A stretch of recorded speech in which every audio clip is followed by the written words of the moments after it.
ಸರ್ಕಾರಗಳಾಗಲಿ ರಾಜಕಾರಣಿಗಳಾಗಲಿ ಯಾರು ಕೂಡ ಅವರ ಬಗ್ಗೆ ಗಮನ ಹರಿಸಲಿಕ್ಕೆ ಹೋಗುವುದಿಲ್ಲ. ಕೊರಗಜ್ಜನಿಗೆ ಇರುವಂಥ ಒಂದು ಪ್ರಾಮುಖ್ಯತೆ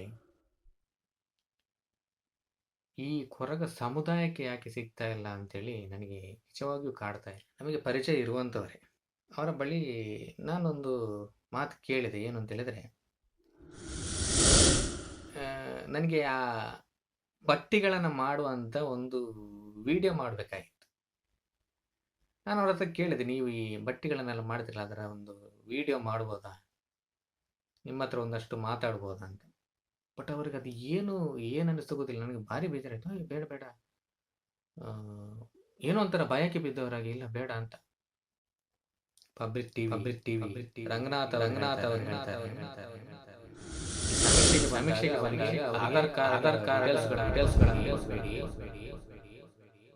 ಮಿಸ್ಯೂಸ್ ಮಾಡಿ ಚಂದ್ರಶೇಖರ್ ಅಂತ ಹೇಳಿ ನೀವು ಕೇಳಿರ್ಬೋದು. ಅವರು ಏನು ಅಂತ ಹೇಳಿದ್ರೆ, ಈ ಒಂದಷ್ಟು ಅವರಿಗೆ ಏನೋ ಅನ್ಯಾಯ ಆಯಿತು ಅಂತೇಳಿ ಅವರ ಜಾಗವನ್ನು ಯಾರೋ ಲಪ್ಟಾಯಿಸಿದ್ರು ಅಂತೇಳಿ ಜೀವನದಲ್ಲಿ ಬೇಸರ ಆಗಿ ಕಾಡಿಗೆ ಹೋಗಿ ಇವತ್ತು ಕೂಡ ಒಬ್ಬಂಟಿಯಾಗಿ ಜೀವನ ಮಾಡ್ತಿದ್ದಾರೆ. ಅವರು ತಮ್ಮ ಜೀವನಕ್ಕೆ ಕಂಡುಕೊಂಡಂಥ ದಾರಿ ಈ ರೀತಿ, ಏನು ಕಾಡಿನ ಈ ಬಳ್ಳಿಗಳನ್ನು ಬಳಸಿಕೊಂಡು ಅದರಿಂದ ಬಟ್ಟಿಗಳನ್ನು ತಯಾರಿಸಿ ಮಾರಾಟ ಮಾಡುತ್ತಿರುವಂಥದ್ದು. ಸ್ನೇಹಿತರೆ ನಮಸ್ತೆ. ನಾನು ನನ್ನ ಜೀವಮಾನದಲ್ಲಿ ಇದುವರೆಗೆ ಈ ಜಾತಿ ಧರ್ಮಗಳ ವಿಚಾರದಲ್ಲಿ ಭೇದ ಭಾವ ಮಾಡಿದಂಥ ವ್ಯಕ್ತಿ ಅಲ್ಲ. ನಾನು ಎಲ್ಲ ಜಾತಿಗಳನ್ನು, ಎಲ್ಲ ಧರ್ಮೀಯರನ್ನು ಸಮಾನವಾಗಿ ಕಾಣುವಂಥದ್ದು. ಯಾಕೆ ಅಂತ ಹೇಳಿದ್ರೆ, ಹುಟ್ಟುವಾಗ ಯಾರು ಕೂಡ ತಮ್ಮ ಜಾತಿಯನ್ನಾಗಲಿ ಧರ್ಮವನ್ನಾಗಲಿ ಕೇಳಿಕೊಂಡು ಹುಟ್ಟುವುದಿಲ್ಲ.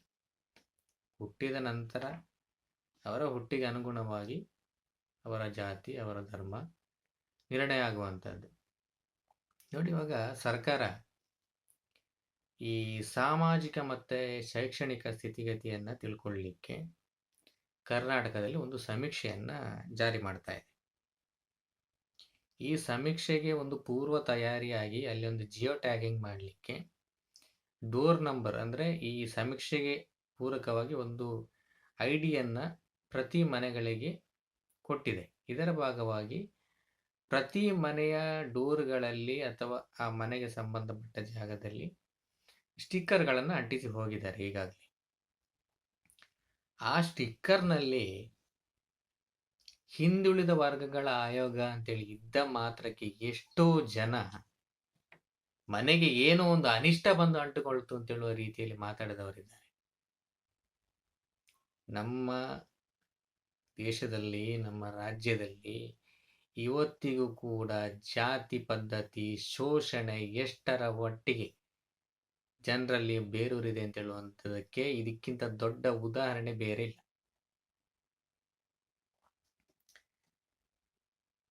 ನೋಡಿ, ಇದರ ಬಗ್ಗೆ ಈ ಎಲ್ಲ ಪಕ್ಷಗಳಿಗೂ ಕೂಡ ಮಾಧ್ಯಮ ವಕ್ತಾರರು ಅಂತ ಇರ್ತಾರೆ. ಅವರಿಗೆ ಪಕ್ಷಗಳಿಂದ ಒಂದಷ್ಟು ಫಂಡ್ ಕೂಡ ಬರ್ತದೆ. ಅವರೇನು ಬಿಟ್ಟು ಕೆಲಸ ಮಾಡುವುದಿಲ್ಲ, ಅಥವಾ ಯಾವುದೋ ಒಂದು ರೀತಿಯಲ್ಲಿ ಅವರಿಗೆ ಒಂದಷ್ಟು ಅನುಕೂಲಗಳು ಪಕ್ಷದ ವತಿಯಿಂದ ಇದ್ದೇ ಇರ್ತದೆ. ಅವರುಗಳು ಎಂತ ಕೆಲಸ ಮಾಡ್ತಾರೆ ಅಂತೇಳಿ ನನಗಂತೂ ಅರ್ಥ ಆಗುದಿಲ್ಲ. ನೀವು ಜಾಸ್ತಿ ಮಾಡೋದು ಬೇಡ ಮಾರ್ರೆ. ಎಂತ ಗೊತ್ತುಂಟ, ಆ ವಕ್ತಾರರೇನಿದ್ದಾರೆ ಅವರಿಗೆ ಅಟ್ಲೀಸ್ಟ್ ಕನ್ನಡದ ಅಥವಾ ಕನ್ನಡದ ಮೇಯ್ನು ಚಾನೆಲ್ಗಳ ಮೇಲೆ ಒಂದು ನಿಗಾ ಇಡ್ಲಿಕ್ಕೆ ಹೇಳಿ. ಅಥವಾ ಇಡೀ ದಿವಸ ಆಗೋದಿಲ್ಲ ಅಂತಿದ್ರು ಅವರು ಪ್ರೈಮ್ ಟೈಮ್ ಡಿಬೇಟ್ಗಳಿರ್ತವೆ, ನ್ಯೂಸ್ ಅವರ್ಸ್ಗಳಿರ್ತವೆ, ಅದರ ಮೇಲೆ ಕಾವಲಿಡ್ಲಿಕ್ಕೆ ಹೇಳಿ. ನಿಮ್ಮ ಬಗ್ಗೆ ಎಷ್ಟು ಅಪಪ್ರಚಾರ ಮಾಡ್ತಿದ್ದಾರೆ, ಎಷ್ಟು ಹೇಗೆ ಎಲ್ಲ ಜನರನ್ನ ದಾರಿ ತಪ್ಪಿಸ್ತಾ ಇದ್ದಾರೆ ಅಂತ ಹೇಳುವಂಥದ್ದು ನಿಮಗೆ ಪ್ರತಿಯೊಬ್ಬರಿಗೂ ಅರ್ಥ ಆಗ್ತದೆ.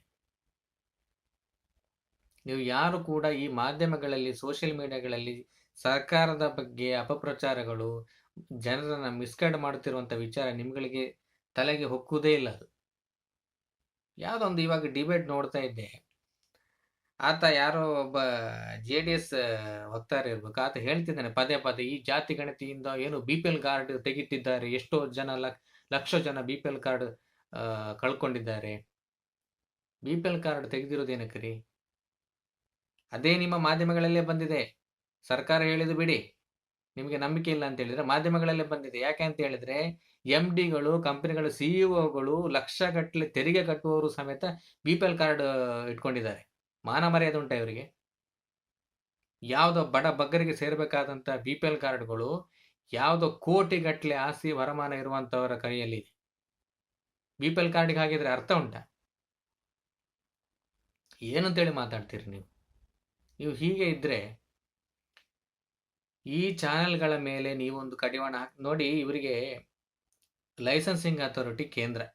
ಇವರಿಗೆ ಏನು ಅಂತ ಹೇಳಿದ್ರೆ we are accountable, we are answerable to central only ಅಂತೇಳಿ ಇವರ ತಲೆಗೆ ಬಂದುಬಿಟ್ಟಿದೆ.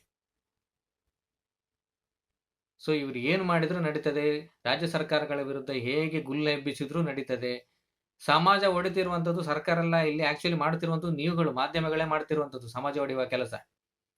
ಆಯ್ತ್ರಿ, ಆ ಜಾತಿನಲ್ಲಿ ಜಾತಿ ಅಸ್ತಿತ್ವದಲ್ಲೇ ಇಲ್ಲ ಈ ಜನಗಣತಿಯಲ್ಲಿ. ಇವ್ರು ಹೇಳ್ತಿದ್ದಾರಲ್ಲ ಸುಮ್ನೆ ಜಾತಿಗಳನ್ನು ಹುಟ್ಟಾಕಿದ್ದಾರೆ ಅಂತೇಳಿ. ಆಯ್ತು, ಆ ಜಾತಿಗಳು ಇಲ್ಲ ಅಂತ ಹೇಳಿದ್ರೆ ಆ ಜಾತಿಗೆ ಯಾರು ಎನ್ರೋಲ್ ಮಾಡುವುದೇ ಇಲ್ಲ. ಎನ್ರೋಲ್ ಮಾಡಲಿಲ್ಲ ಅಂತ ಹೇಳಿದ ಮೇಲೆ ಅದು ಅಸ್ತಿತ್ವದಲ್ಲಿ ಇರೋದಿಲ್ಲ, ತೆಗಿತಾರೆ ಅದನ್ನ. ಓಚೋರಿ ವಿಚಾರದಲ್ಲಿ ಆಗಿರೋದು ಅದುವೇ. ಚುನಾವಣಾ ಆಯೋಗದ ದಾಖಲೆಗಳನ್ನು ಇಟ್ಟುಕೊಂಡೇ ಇವಾಗ ವೋಟ್ ಚೋರಿ ಆರೋಪ ಮಾಡಿರುವಂಥದ್ದು. ತನ್ನ ದಾಖಲೆಗಳ ಮೇಲೆ ಆರೋಪ ಬರುವಾಗ ಅದನ್ನು ತನಿಖೆ ಮಾಡಬೇಕಾದಂಥದ್ದು ಚುನಾವಣಾ ಆಯೋಗ. ಆದ್ರೆ ಅದು ಕೇಳ್ತಿರುವಂಥದ್ದು ಪಕ್ಷಕ್ಕೆ, ನೀವು ಅಫಿಡವಿಟ್ ಕೊಡಿ ಅಂತ. ಎಂತ ಫೂಲಿಶ್ನೆಸ್ ಇದು! ಅವರ ದಾಖಲೆಯನ್ನ ಇನ್ನೊಬ್ರು ಏನಕ್ಕೆ ಅಫಿಡವಿಟ್ ಮಾಡಬೇಕು? ಅಥವಾ ಅವರೇನು ಅಷ್ಟು ಮೂರ್ಖರ ನಿಮ್ಮ ದಾಖಲೆಯ ಮೇಲೆ ಅಫಿಡವಿಟ್ ಕೊಡ್ಲಿಕ್ಕೆ? ನಾಳೆ ದಿನ ಅಫಿಡವಿಟ್ ಕೊಟ್ಟ ನಂತರ ನೀವು ಅದನ್ನ ಹೆಂಗು ನಿಮ್ಮ ಕೈಯಲ್ಲಿ ಉಂಟು, ನೀವು ಅದನ್ನ ಬ್ಯಾಕ್ ಎಂಡ್ ಅಲ್ಲಿ ನೀವು ಡಿಲೀಟ್ ಮಾಡಿದ್ರೆ ಅಂತ ಇಟ್ಕೊಳ್ಳಿ. ಇಲ್ಲ, ನಮ್ಮ ಹತ್ರ ಈ ತರ ದಾಖಲೆಗಳಿಲ್ಲ ಅಂತೇಳಿ ಆ ಹೇಳಿದ ದಾಖಲೆ ಏನು ಆರೋಪ ಮಾಡಿದನ್ನ ಪಿಕ್ ಮಾಡಿ ಡಿಲೀಟ್ ಮಾಡಿಬಿಡ್ತೀರಿ. ಯಾರಿಗೆ ಗೊತ್ತಾಗ್ತದೆ ಅದು? ಅದನ್ನ ತನಿಖೆ ಮಾಡುವವರು ಯಾರು? ನೋಡಿ, ಸಿಸ್ಟಮ್ಗಳು ಈ ರೀತಿ ಯಾವುದೋ ಒಂದು ಪಕ್ಷದ ಪರ, ವ್ಯಕ್ತಿಗಳ ಪರ ನಿಂತ್ಕೊಂಡಾಗ ಏನೂ ಮಾಡ್ಲಿಕ್ಕೆ ಆಗುದಿಲ್ಲ. ಕಾನೂನುಗಳು ಎಂಥದ್ದೇ ಇರಲಿ, ಇವರು ಚಾಪೆ ಕೆಳಗೆ ತೂರಿದ್ರೆ ಅವರು ರಂಗೋಲಿ ಕೆಳಗೆ ತೂರುತ್ತಾರೆ. ನೋಡಿ, ಈ ಸಾಮಾಜಿಕ ಮತ್ತು ಆರ್ಥಿಕ ಸ್ಥಿತಿಗತಿಗಳ ಬಗ್ಗೆ ಸಮೀಕ್ಷೆಯ ಅಗತ್ಯ ಏನು ಅಂತ ಹೇಳೋದಕ್ಕೆ ನಾನೊಂದು ಸಣ್ಣ ಉದಾಹರಣೆ ಕೊಡ್ತೇನೆ. ಈ ನಮ್ಮ ದಕ್ಷಿಣ ಕನ್ನಡದ ಕಡೆ ಇವತ್ತಿಗೂ ಕೂಡ ಈ ಕಾಡಿನ ಬಳ್ಳಿಗಳಿಂದ ಬಟ್ಟಿ ಮಾಡುವವರು ಇದ್ದಾರೆ, ಅಥವಾ ಅದನ್ನು ಬಳಸುವವರು ಇನ್ನೂ ಇದ್ದಾರೆ. ಇವಾಗ ಈ ಪ್ಲಾಸ್ಟಿಕ್ ಬಟ್ಟೆಗಳು ಬಂದಿದ್ದಾವೆ, ಪ್ಲಾಸ್ಟಿಕ್ ಫೈಬರ್ ಬಟ್ಟೆಗಳು ಬಂದಿದ್ದಾವೆ. ಆದರೆ ಇಲ್ಲಿ ಇವತ್ತಿಗೂ ಕೂಡ ಈ ಕುಕ್ಕೆ ಅಂತ ಹೇಳ್ತಾರೆ, ಅದನ್ನ ಬೇರೆ ಕಡೆ ಹೇಗೆ ಕರೀತಾರೆ ಗೊತ್ತಿಲ್ಲ. ಈ ಗೇರು ಬೀಜ ಹೆಕ್ಲಿಕ್ಕೆಲ್ಲ ಕುಕ್ಕೆ ಅಂತೇಳಿ ಇರ್ತಿತ್ತು. ಅದನ್ನ ಈ ಬೆತ್ತದಿಂದ ಮಾಡ್ತಿದ್ರು, ಅಥವಾ ಈ ಬಳ್ಳಿಗಳಿಂದ ಮಾಡ್ತಾ ಇದ್ರು. ಅದೇ ನಮ್ಮ ಕಡೆ ಬಟ್ಟಿಗೆ ಹೆಡಗೆ ಅಂತ ಹೇಳ್ತಾರೆ, ದೊಡ್ಡದಾಗಿರುತ್ತದೆ. ಅದು ಇಲ್ಲಿ ಇಂಜಿರು ಬಳ್ಳಿ ಅಂತ ಹೇಳ್ತಾರೆ ಅದಕ್ಕೆ. ಅದನ್ನ ಬೇರೆ ಕಡೆ ಹೇಗೆ ಕರೀತಾರೆ ಗೊತ್ತಿಲ್ಲ. ಅದರಿಂದ ಬಟ್ಟಿಗಳನ್ನ ಮಾಡ್ತಾರೆ. ನೀವು ಬಹುಶಃ ನಮ್ಮ ಊರಿನಲ್ಲೇ ಒಬ್ರು ವೈರಲ್ ಜಂಗಲ್ ಮ್ಯಾನ್ ಅಂತ, ಚಂದ್ರಶೇಖರ್ ಅಂತೇಳಿ ನೀವು ಕೇಳಿರ್ಬೋದು.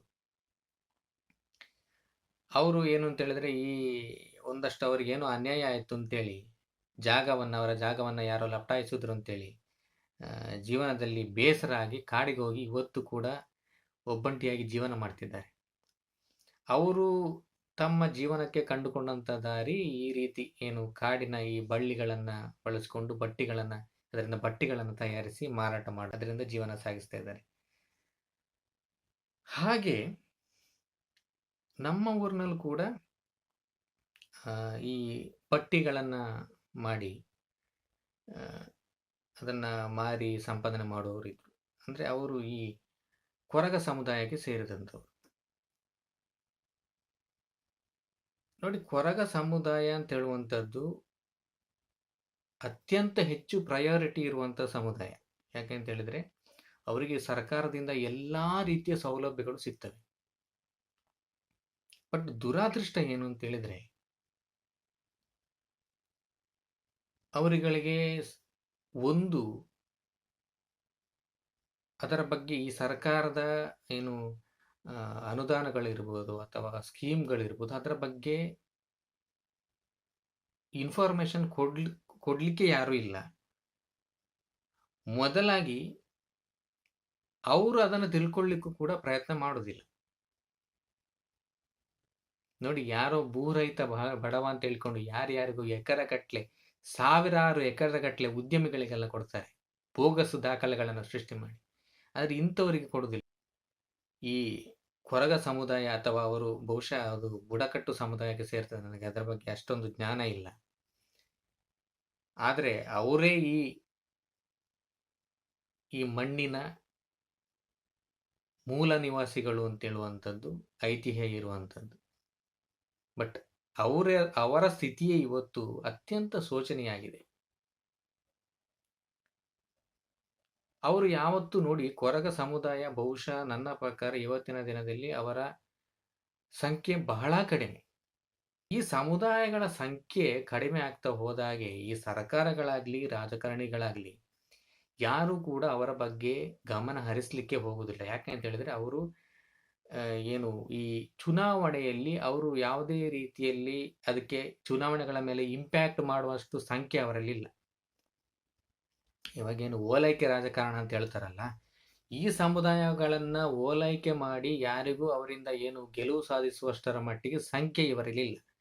ಆದ ಕಾರಣ ಇವರ ಕಷ್ಟ ಸುಖಗಳನ್ನ ಕೇಳುವವರೇ ಇಲ್ಲ. ಅವರು ಮುಂದೆ ಬಂದು ಕೇಳುವುದಿಲ್ಲ. ಯಾಕೆ ಅಂತ ಹೇಳಿದ್ರೆ ಅವರಿಗೆ ಸಾಕು ಅಂತ. ಯಾಕೆ ನಮ್ಮ ಜೀವನಕ್ಕೆ ಏನೋ ಒಂದು ದಾರಿ ಆಗಿದೆ, ಸಾಕು, ಏನೋ ಒಂಥರ ಭಯ. ಯಾವುದೇ ರೀತಿಯ ಹೋರಾಟ ಮಾಡುವುದಿಲ್ಲ, ಅವರು ಪ್ರತಿಭಟನೆ ಮಾಡುವುದಿಲ್ಲ, ಕೇಳಲಿಕ್ಕೆ ಹೋಗುವುದಿಲ್ಲ. ತಾವಾಯಿತು, ತಮ್ಮ ಕಾಯಕ ಆಯಿತು, ಜೀವನಕ್ಕೆ ಏನಾದರೂ ದಾರಿ ಉಂಟಾ, ಅವರ ಪಾಡಿಗೆ ನಡೆಸ್ಕೊಂಡು ಹೋಗ್ತಿದ್ದಾರೆ. ಯಾವುದೇ ರೀತಿಯಲ್ಲೂ ಅವರು ಬೇರೆ ಯಾವುದೇ ವಿಚಾರಗಳಿಗೆ ಅವರು ತಲೆ ಹಾಕುವುದಿಲ್ಲ. ಒಂದು ರೀತಿಯಲ್ಲಿ ನೆಮ್ಮದಿ ಜೀವನ, ನಾನು ಇಲ್ಲ ಅಂತ ಹೇಳೋದಿಲ್ಲ, ದಿ ಡ್ಯೂ ರೆಸ್ಪೆಕ್ಟ್, ಚೆನ್ನಾಗಿ ಜೀವನ, ಸ್ವಾಭಿಮಾನದಿಂದ ಜೀವನ ನಡೆಸ್ತಾ ಇದ್ದಾರೆ. ನಮಗೆ ಪರಿಚಯ ಇರುವಂಥವರೇ. ಅವರ ಬಳಿ ನಾನೊಂದು ಮಾತು ಕೇಳಿದೆ. ಏನು ಅಂತ ಹೇಳಿದ್ರೆ, ನನಗೆ ಆ ಬಟ್ಟಿಗಳನ್ನು ಮಾಡುವಂಥ ಒಂದು ವಿಡಿಯೋ ಮಾಡಬೇಕಾಗಿತ್ತು. ನಾನು ಅವ್ರ ಹತ್ರ ಕೇಳಿದೆ, ನೀವು ಈ ಬಟ್ಟಿಗಳನ್ನೆಲ್ಲ ಮಾಡ್ತಿರಲ್ಲ, ಅದರ ಒಂದು ವಿಡಿಯೋ ಮಾಡ್ಬೋದಾ, ನಿಮ್ಮ ಹತ್ರ ಒಂದಷ್ಟು ಮಾತಾಡ್ಬೋದಾ ಅಂತ. ಬಟ್ ಅವ್ರಿಗೆ ಅದು ಏನು ಅನ್ನಿಸ್ತು ಗೊತ್ತಿಲ್ಲ. ನನಗೆ ಭಾರಿ ಬೇಜಾರಾಯ್ತು. ಬೇಡ ಬೇಡ, ಏನೋ ಒಂಥರ ಭಯಕ್ಕೆ ಬಿದ್ದವರಾಗಿ, ಇಲ್ಲ ಬೇಡ ಅಂತ. ಅಂದರೆ ಅವರು ಇವತ್ತಿನ ನನಗೆ ಅದರಲ್ಲಿ ಇದ್ದಂಥ ಉದ್ದೇಶ, ಆ್ಯಕ್ಚುಲಿ 2 ಉದ್ದೇಶದಿಂದ ನಾನು ಅವ್ರ ಹತ್ರ ಕೇಳಿದ್ರಂತೆ. ಒಂದು, ಅವ್ರಿಗೆ ಈ ಬಟ್ಟೆಗಳನ್ನು, ಈ ಪ್ಲಾಸ್ಟಿಕ್ ಬಟ್ಟೆಗಳು ಬಂದ ನಂತರ ಈ ಬಟ್ಟೆಗಳನ್ನು ಖರೀದಿಸುವವರ ಸಂಖ್ಯೆ, ಇವತ್ತು ಖರೀದಿಸುವವರು ಇದ್ದಾರೆ, ಅದೇ ಬೇಕು ಅಂತೇಳಿ ಕೇಳುವವರಿದ್ದಾರೆ, ಅದರ ಸಂಖ್ಯೆ ಕಡಿಮೆ ಆಗಿದೆ. ಏನೋ ಒಂದು ವಿಡಿಯೋವನ್ನು ಮಾಡಿ ಸೋಷಿಯಲ್ ಮೀಡಿಯಾಗಳಲ್ಲಿ ಏನಾದರೂ ಅದನ್ನು ಹಾಕಿದರೆ, ಅಥವಾ ಇಂತಿಂಥವ್ರು ಅದನ್ನು ಮಾಡ್ತಾರೆ, ಅವರನ್ನು ಖರೀದಿಸಿ ಅಂತ ಹೇಳಿದರೆ ಅವ್ರಿಗೆ ಒಂದಷ್ಟು ರೆವೆನ್ಯೂ ಜನರೇಟ್ ಆಗ್ಬೋದು ಅಂತ ಒಂದು. ಇನ್ನೊಂದು, ಅವರ ಏನು ಸಾಮಾಜಿಕ ಅಥವಾ ಆರ್ಥಿಕ ಪರಿಸ್ಥಿತಿ ಒಂದಷ್ಟು ಹೊರಗಿನ ಜಗತ್ತಿಗೆ ಗೊತ್ತಾಗ್ಲಿ ಅಂತ. ಬಟ್ ಅವರೇ ಅದನ್ನ ತೋರಿಸ್ಕೊಡ್ಲಿಕ್ಕೆ ಅವರು ತಯಾರಿಲ್ಲ, ಅಥವಾ ಅದರ ಬಗ್ಗೆ ಹೇಳಲಿಕ್ಕೆ ಅವರು ತಯಾರಿಲ್ಲ. ಅದು ಏನು ಭಯವೋ ಅಥವಾ ಅವರು ಆ ಥರ ಮಾತಾಡುವ ಹಾಗೆ ಇಲ್ಲವೋ ಏನೋ ಗೊತ್ತಿಲ್ಲ. ಈ ಥರ ವಿಡಿಯೋಗಳಲ್ಲಿ ಕಾಣಿಸಬಾರದು ಅಂತ ಹೇಳುವಂಥ ಅವರ ಏನಾರ ಕಟ್ಟುಪಾಡುಗಳು ಉಂಟೋ ಅದು ನನಗೆ ಗೊತ್ತಿಲ್ಲ. ಬಟ್ ಅವರು ಏನಕ್ಕೆ ಮಾತಾಡಲಿಕ್ಕೆ ನಿರಾಕರಿಸಿದರು, ಅಥವಾ ವಿಡಿಯೋ ಮಾಡಲಿಕ್ಕೆ ಯಾಕೆ ನಿರಾಕರಿಸಿದರು ಅಂತೇಳಿ ನನಗೆ ಇವತ್ತು ಅದು ಕಾಡ್ತಾ ಇದೆ.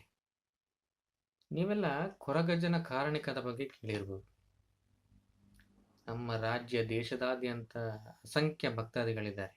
ಕೊರಗಜ್ಜನಿಗೂ ಈ ಕೊರಗ ಸಮುದಾಯಕ್ಕೂ ಇರುವಂಥ ಲಿಂಕ್ ಏನು ಅಂತ ಹೇಳುವಂಥರ ಬಗ್ಗೆ ನನಗೆ ಸ್ಪಷ್ಟವಾಗಿ ಗೊತ್ತಿಲ್ಲ. ಆದರೆ ಆ ಕೊರಗಜ್ಜನಿಗೆ ಇರುವಂಥ ಒಂದು ಪ್ರಾಮುಖ್ಯತೆ ಈ ಕೊರಗ ಸಮುದಾಯಕ್ಕೆ ಯಾಕೆ ಸಿಗ್ತಾ ಇಲ್ಲ ಅಂತೇಳಿ ನನಗೆ ನಿಜವಾಗಿಯೂ ಕಾಡ್ತಾ ಇದೆ. ಅಸಂಖ್ಯ ಭಕ್ತಾದಿಗಳಿದ್ದಾರೆ. ಆ ಕೊರಗಜ್ಜನ ವಿಚಾರವನ್ನು ಇಟ್ಟುಕೊಂಡೇ ಸಾಕಷ್ಟು ಮೇಲಾಟಗಳು ನಡೀತವೆ. ಆದರೆ ಅದೇ ಕೊರಗ ಸಮುದಾಯಕ್ಕೆ ಯಾರೂ ಕೂಡ ಸಹಾಯ ಮಾಡಲಿಕ್ಕೆ ಮುಂದೆ ಬರ್ತಾ ಇಲ್ಲ. ಇದು ಒಂದು ಸಮುದಾಯ ಅಲ್ಲ, ಇಂಥ ಅಸಂಖ್ಯ ಸಮುದಾಯಗಳಿದ್ದಾವೆ. ದೀನರು, ದಲಿತರು ಬೇಕಾದಷ್ಟು ಜನ ಇದ್ದಾರೆ. ಫೈನಾನ್ಷಿಯಲಿ ಇವತ್ತಿಗೂ ಕೂಡ ಒಂದು ಹೊತ್ತು ಊಟಕ್ಕೆ ಗತಿ ಇಲ್ಲದವರು ಕೂಡ ಈ ಸಮಾಜದಲ್ಲಿ ಬೇಕಾದಷ್ಟು ಸಿಗ್ತಾರೆ. ನೋಡಿ, ಸರ್ಕಾರದ ಉದ್ದೇಶ ಇರುವಂಥದ್ದೇ ಇಂಥವರಿಗೆ ಸಹಾಯ ಮಾಡುವ ಒಂದು ಉದ್ದೇಶ. ಆ ಕಾರಣಕ್ಕಾಗಿಯೇ ಈ ಶೈಕ್ಷಣಿಕ ಮತ್ತು ಸಾಮಾಜಿಕ ಸಮೀಕ್ಷೆಯನ್ನ ಸರ್ಕಾರ ಕೈಗೆ ಎತ್ತಿಕೊಂಡಿರುವಂಥದ್ದು. ಇದಕ್ಕೆ ಸಪೋರ್ಟ್ ಮಾಡೋದು ಬಿಟ್ಟು ಒಬ್ಬ ಚಾನೆಲ್ ಮುಖ್ಯಸ್ಥರೇ ಪಬ್ಲಿಕ್ ಟಿವಿ ರಂಗನಾಥ್ ಅವರು ಹೇಳ್ತಾರೆ, ಈ ಸಮೀಕ್ಷೆಗೆ ಬಂದಾಗ ಅವರಿಗೆ ಆಧಾರ್ ಕಾರ್ಡ್ ಡೀಟೇಲ್ಸ್ಗಳನ್ನು ಕೊಡಬೇಡಿ, ಮಿಸ್ಯೂಸ್ ಮಾಡ್ಕೊಳ್ತಾರೆ ಅಂತ.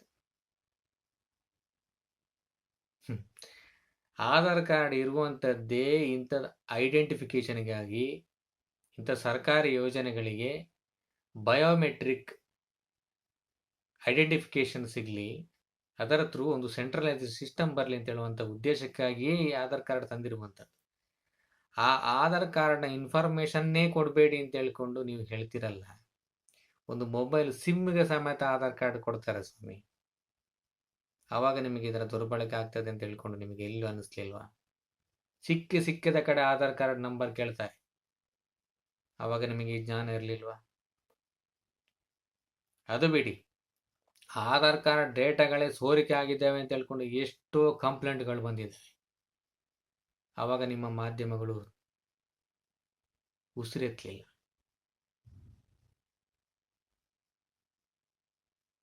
ಸರ್ಕಾರಗಳ ಇಂಥ ಯೋಜನೆಗಳು ಬರುವಾಗ ಅದರ ಬಗ್ಗೆ ಸುಳ್ಳು ಹರಡಿಕೊಂಡು ಯೋಜನೆಗಳ ಹಳಿ ತಪ್ಪಿಸುವ ಬದಲು, ಹಳ್ಳಕ್ಕೆ ದೂಡುವ ಬದಲು ಅದರಿಂದ ಏನು ಬೆನಿಫಿಟ್ ಇದೆ ಅನ್ನೋದನ್ನು ನೋಡಿ. ನಾನು ಸರ್ಕಾರದಲ್ಲಿ ಬಳಿಯೂ ನಾನು ಕೇಳ್ಕೊಳ್ಳೋದಿಷ್ಟೇ, ಇದು ಬರೀ ಈ ಸಮೀಕ್ಷೆ ಒಂದು ಏನು ಕಾಟಾಚಾರಕ್ಕೆ ಮಾಡಿದ ಹಾಗೆ ಆಗಬಾರ್ದು. ಇದರಿಂದ ಪ್ರತಿಯೊಂದು ಮನೆಯ ವ್ಯಕ್ತಿಗಳ ಅವರ ಸಾಮಾಜಿಕ ಸ್ಥಿತಿಯಾಗಲಿ ಆರ್ಥಿಕ ಸ್ಥಿತಿಯಾಗಲಿ ಅದನ್ನು ತಿಳ್ಕೊಂಡು ಅವರ ವಿದ್ಯಾರ್ಹತೆಗೆ ಸರಿಯಾಗಿ ಅವರಿಗೆ ಏನಾದರೂ ಉದ್ಯೋಗ ಉಂಟಾ, ಇನ್ಕಮ್ ಉಂಟಾ ಅಂತೇಳಿ ತಿಳ್ಕೊಂಡು, ಬರೀ ತಿಳ್ಕೊಳ್ಳೋದು ಮಾತ್ರ ಅಲ್ಲ, ಅವರಿಗೆ ಆ ಶಕ್ತಿ ಇಲ್ಲ, ಅವರಿಗೆ ಇನ್ಕಮ್ ಇಲ್ಲ.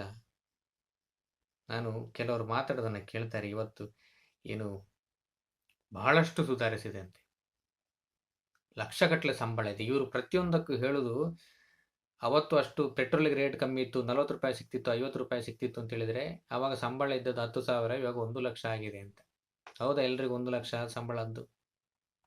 ಯಾರಿಗೋ ನಿಮಗೆ ಸಿಕ್ಕಿದೆ ಅಂತ ಹೇಳೋದು ಮಾತ್ರಕ್ಕೆ ಎಲ್ಲರೂ ಅದೇ ರೀತಿಯಲ್ಲಿ ಇದ್ದಾರೆ ಅಂತ ಹೇಳ್ಕೊಂಡು ನೀವು ಭ್ರಮೆಗೆ ಹೋಗ್ತಿರೋದು. ನೀವು ಮಾಡ್ತಿರುವಂಥದ್ದು ಅದೇ. ಈವನ್ ಸೆಂಟ್ರಲ್ ಗವರ್ಮೆಂಟ್ ಕೂಡ ಮಾಡ್ತಿರುವಂಥದ್ದು ಇದೇ. ನಿಮ್ಮ ಪ್ರಕಾರ ನಿಮ್ಮ ಜೋಬಿಗೆ ಬೇಕಾದ ಅಲ್ಲಿಗೆ ಕೂತಲ್ಲಿಗೆ ಲಕ್ಷಗಟ್ಟಲೆ ಬಂದು ಬೀಳ್ತದೆ ಅಂತ ಹೇಳಿದ ಮಾತ್ರಕ್ಕೆ, ಬೋಗಸ್ GDP ದರಗಳನ್ನು ನೀವು ಪ್ರಚಾರ ಮಾಡಿದ ಮಾತ್ರಕ್ಕೆ ಎಲ್ಲ ಜನರು ದೇಶದಾದ್ಯಂತ ಪ್ರತಿಯೊಬ್ಬರು ಕೂಡ ಲಕ್ಷಾಧಿಪತಿಗಳಾಗಿದ್ದಾರೆ ಅಂತ ಹೇಳುವಂಥ ಒಂದು ಭ್ರಮೆಯನ್ನು ಸೃಷ್ಟಿ ಮಾಡಲಿಕ್ಕೂ ಹೋಗಬೇಡಿ, ಆ ಥರ ಅಪಪ್ರಚಾರ ಮಾಡಲೂಬೇಡಿ ಪ್ಲೀಸ್.